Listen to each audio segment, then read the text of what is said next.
Thank you very much for joining us on the Job Scam Report podcast. This is Mark Anthony Dyson, your host. You can find the home of the Job Scam Report podcast at markanthonydyson.substack.com.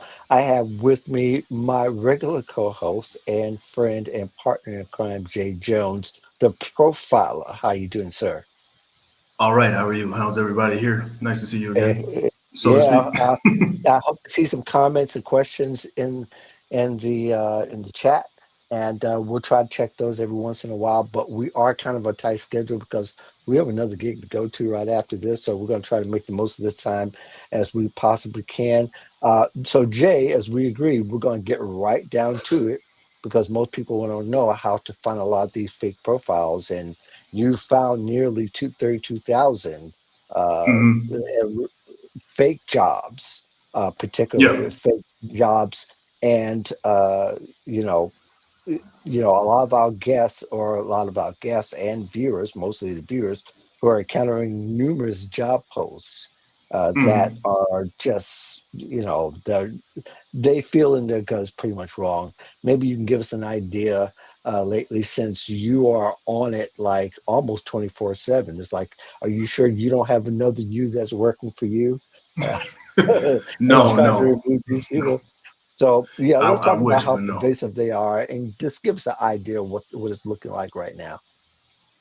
I mean, I try not to be a negative Norman, but it is a massive issue. To find as many jobs that are fake is Hmm. troubling. It's endemic. It's revealing an endemic problem that is targeting job seekers and people who are just trying to get back into their career in a productive way.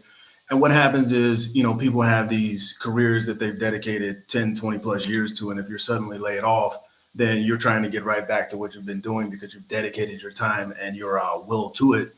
But when you find that it's difficult to land a role in that space, then what happens is, as the funds begin to run out and things get tougher, you try to look for a bridge job. And so a bridge job is typically a data entry job, a customer service job, something that is remote, working from home, because you might not have the ability to travel because you're in a certain region. And what scammers do is they list bridge jobs that are common so that they can Hmm. get a bunch of attention and a bunch of traffic to them. And in that process, steal your resume and then scam you in multiple ways after they get your resume. And so that's why this is such a pervasive issue, is because they know that people are trying to be productive and get income as soon as possible.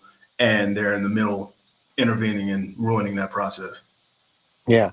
Now, the first sign you notice that people have found a fake jobs, what's the most popular sign that you see? There's a lot of them, and we've talked about it ad nauseum on the podcast. But uh, when they come to you, what's one of the first things that tips them off that they should, and one thing that they probably miss? Boilerplate descriptions. And then as a job seeker, if you're in this space of trying to be fast and be first, then you'll override a lot of things that you should, readily recognize if you take a step back, like you say, pause and verify, because you're trying to be first because you know that there are all these other people looking for the same thing, trying to continue to find supplemental income in the meantime. And so you don't ask questions that would potentially rub the recruiter in the wrong way because you're assuming already that they're real. But you have to look at it like, this person may not be real, and I have to make the Mhm. executive decisions to say, well, who are you? What company are you with? How long have you been there? What's your social media presence like? Why are you like basically a ghost before I see you? Like, why are you so Right. present now, but you exist nowhere else? Look into the company, because there are companies they'll spoof web pages of real companies. Like, it gets deep, but the high level view is, if the company doesn't exist or if the domain was recently registered, then that's a red flag. If the job description is deliberately vague, something that is a catch-all, then that's one that is vague. The other thing is affiliate marketing abuse. That's a long side quest, but basically, you'll see a job that is supposed to be real, but the link leads to a bunch of survey sites. And so what happens is, scammers will enter into agreements with different companies to do affiliate marketing. And the real way it works is, a company wants traffic to their site. So they'll enter into an agreement with a real person, like a celebrity or someone who has a large following, to drive said traffic. But what they'll do Hmm. is they'll artificially drive traffic by listing all of these jobs, which are in the millions, that are fake, and then all of this traffic goes to the site, the survey site, and then they get Mhm. paid, the site gets paid, but no one actually finds work in that process. Right, right. Now, you've said yourself, there's a couple of things that you've said throughout the almost 18 months we've been working together. I know that there are uh, also career services professionals, Mhm. and I've noticed a more of a bump of them lately than normal. Have you been noticing the same thing? Yeah, it's the hot topic because so many people are looking for work, and so Right. like in the initial stages of my work, it focused on fake resume writers because what they would do is target the real ones. They'd steal about sections and different things from their profiles and content, and then make whole business pages on Fiverr and whatnot, and then undercut on pricing in order to sell you a service that looks real but is entirely fake. So career Mhm. coaching, I mean, you also have to look at the career coach, like once again, make the executive decision and ask yourself these questions. It's like, are you a career coach if you're 25 years old, if you're 30 years old? Like what exactly can you help me with if you're the same age as I am? Like you need decades of Right. experience pretty much to like actually guide people. And so, these job titles and accolades, you have to look past them and see the actual person and see what it is that can actually help you with, if anything. Right. And you and I talked about this before we got on, and actually, this has been kind of a touch and go topic with you and I.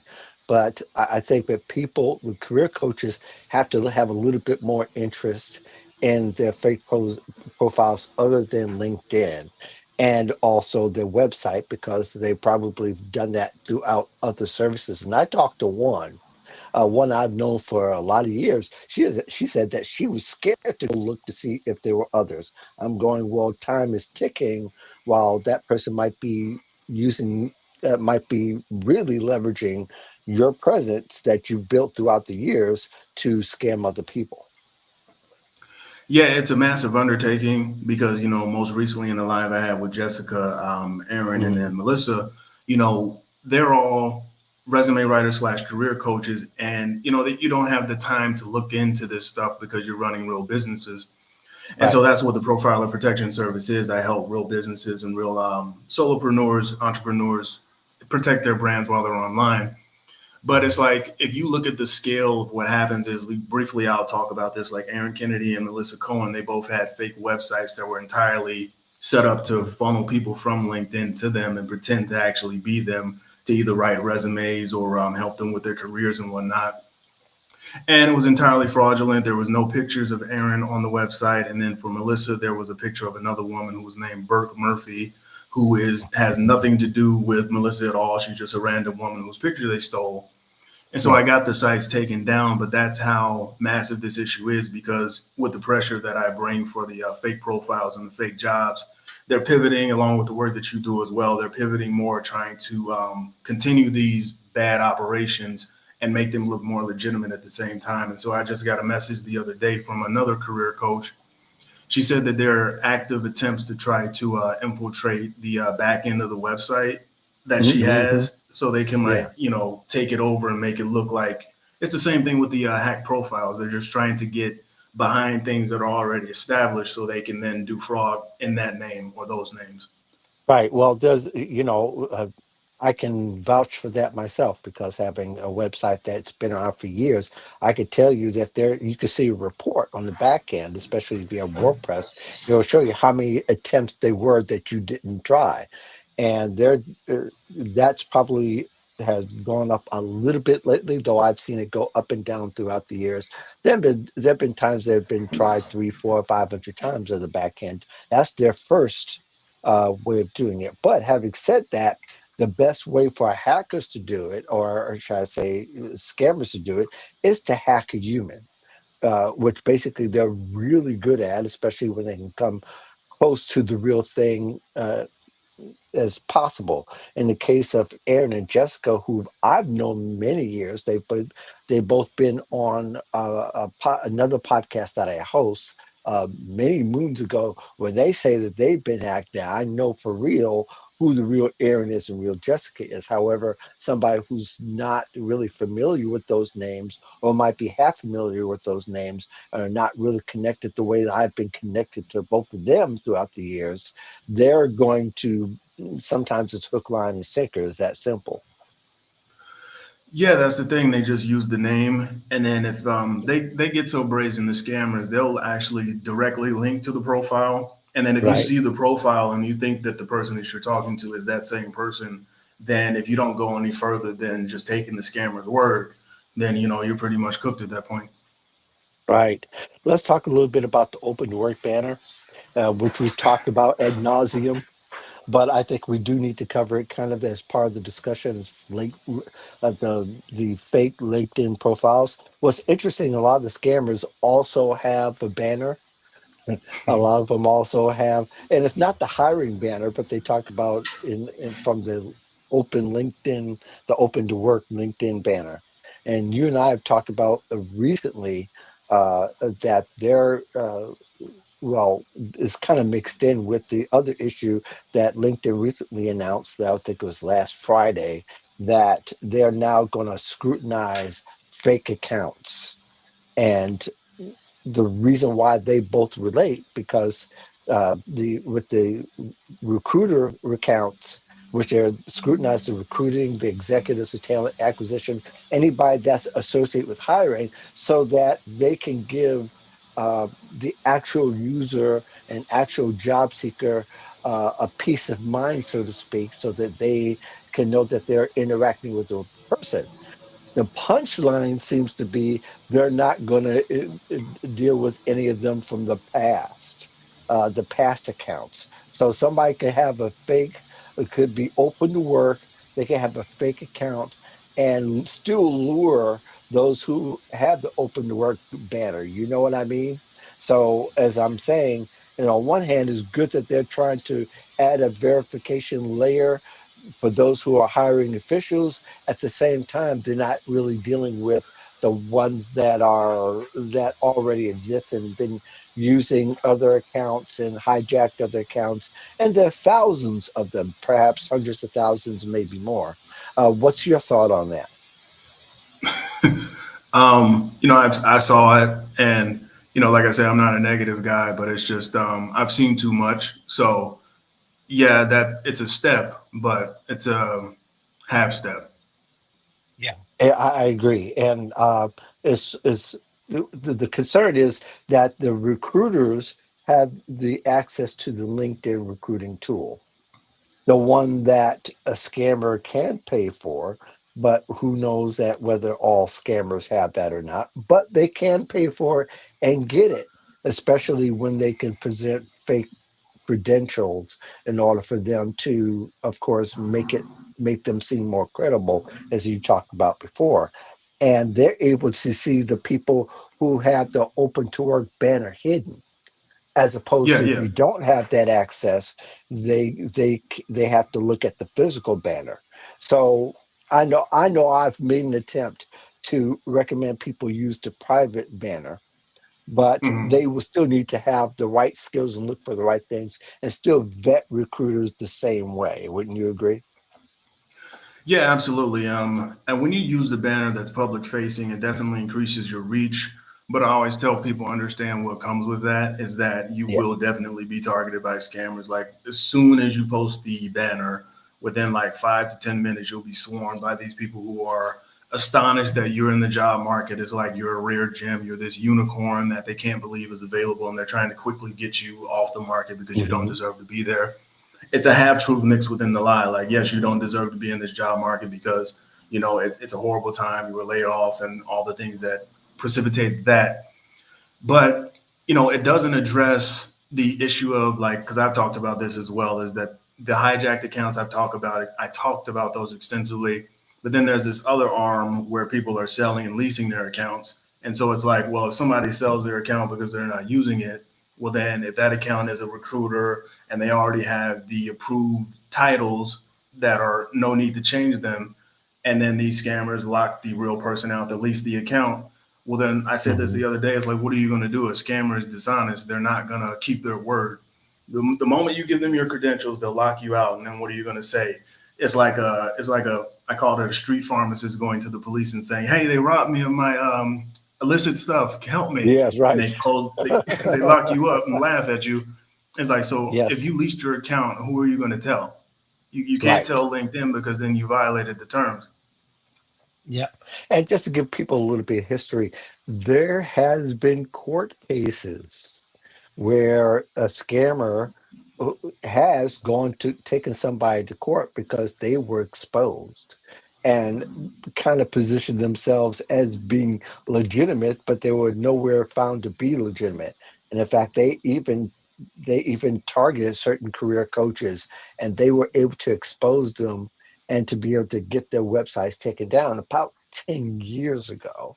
But all that to say that they're playing a real game. They're not playing, a lot of times these scammers are what they do is they'll contact you, they'll lure somebody in as soon as they're discovered, or as soon as it looks like somebody's tipped off that they're fake, they disappear and then reappear as another account. And that's what's so dangerous about the ones that are already there.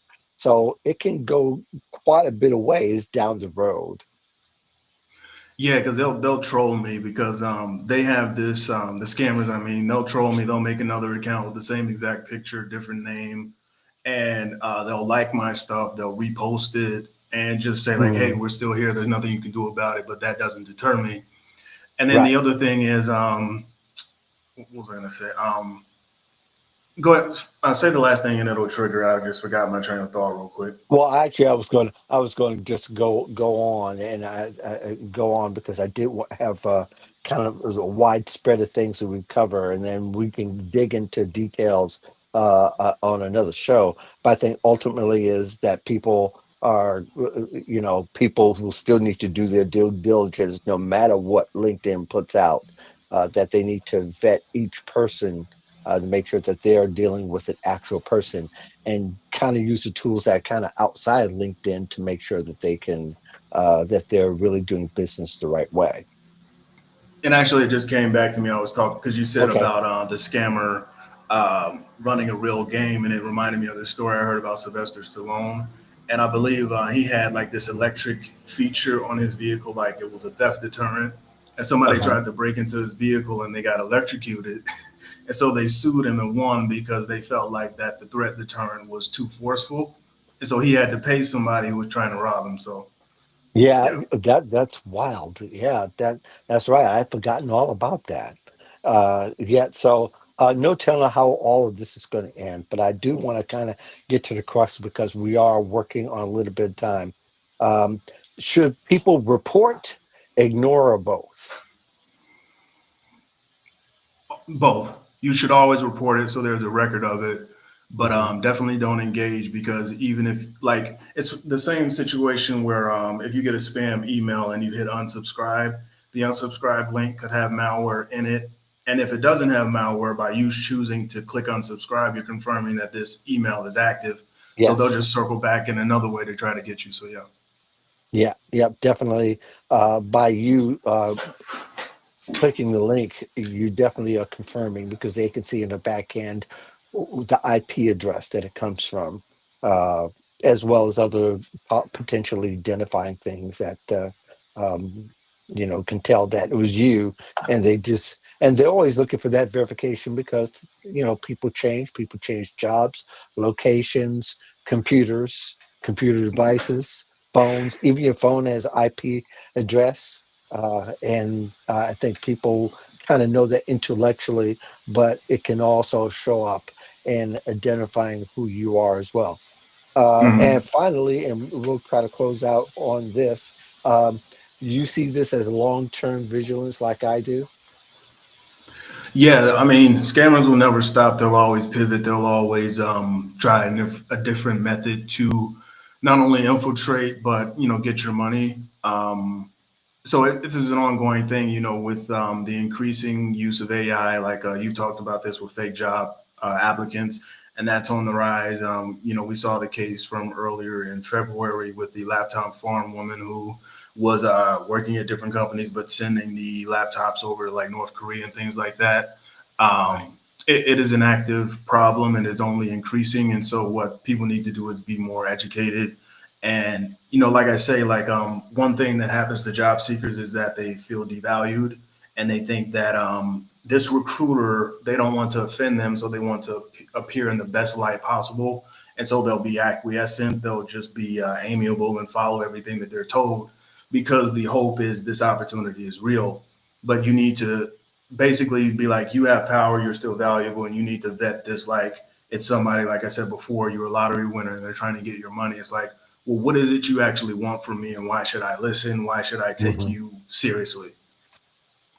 Yeah, yeah, and I completely agree. People have to take charge of their job search on the front end. If they do all the right things on the front end, they'll be less enticed by the offers that are too good to be true, because their research, their work, their focus is totally grounded in reality as opposed to scammers.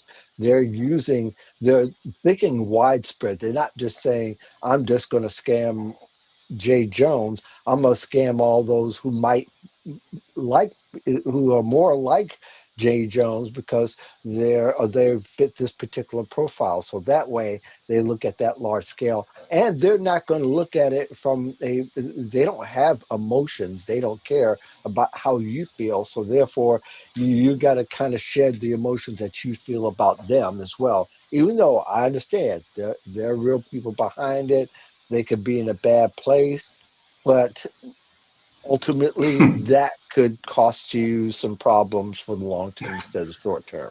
Anything else you want to add before we jet out of here?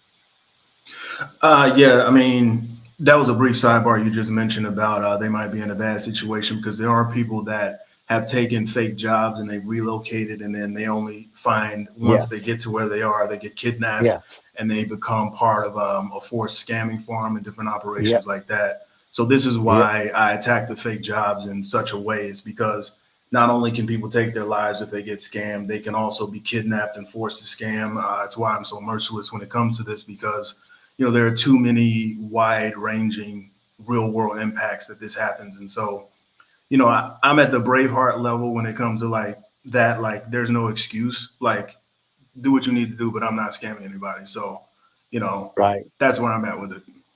Gotcha, gotcha. Just go screaming freedom randomly in a large, in a big place with big people. Who they may not know exactly what you're talking about, mentioning Braveheart. But in the meantime, too, yeah, and just to add a small little tag on it, it's put in foreign news. It's in the news in a lot of the third world countries, especially like in India and other countries like Korea and Africa, where they've actually authorities have found task job scams. People who are working with no food and are away from their families. They're in this group being kind of like modern day tech slaves, so to speak. So that is something real. That's not something you're making up, Jay. So I just want people to know there's news about that every day that's happening. So in the meantime, people can find you at where, Jay? And I got it here on the bottom third, but just so people know. Yeah, jonesdoyoucopy.com. By trade, I'm a copywriter, but I do the scam investigation work as well. So, that's where you can find me if you need help with writing work for your business and things of that nature. And if you're a brand, career coach, resume writer, someone who is concerned about their brand reputation online, I help people, help you be protected. If there are websites that are impersonating you, I help get them taken down. I've done that for 2 clients already. And then I'm working on a profiler website where I'm compiling all the information from all the casework that I've done and will continue to do. So it's somewhere where people can easily access stuff and provide additional resources from there as well. But you can also find me on LinkedIn as LinkedIn/n/Jones. Do you copy? Thank you, Jay Jones, the profiler. Be sure you obtain the services that'll apply to you, especially if you're in the career services realm. In the meantime, check out the job scam report on Substack, and you can find it at markanthonydyson.substack.com. In the meantime, clarify, verify, but just don't apply. Stay scam free, y'all. We'll see you next time. See you.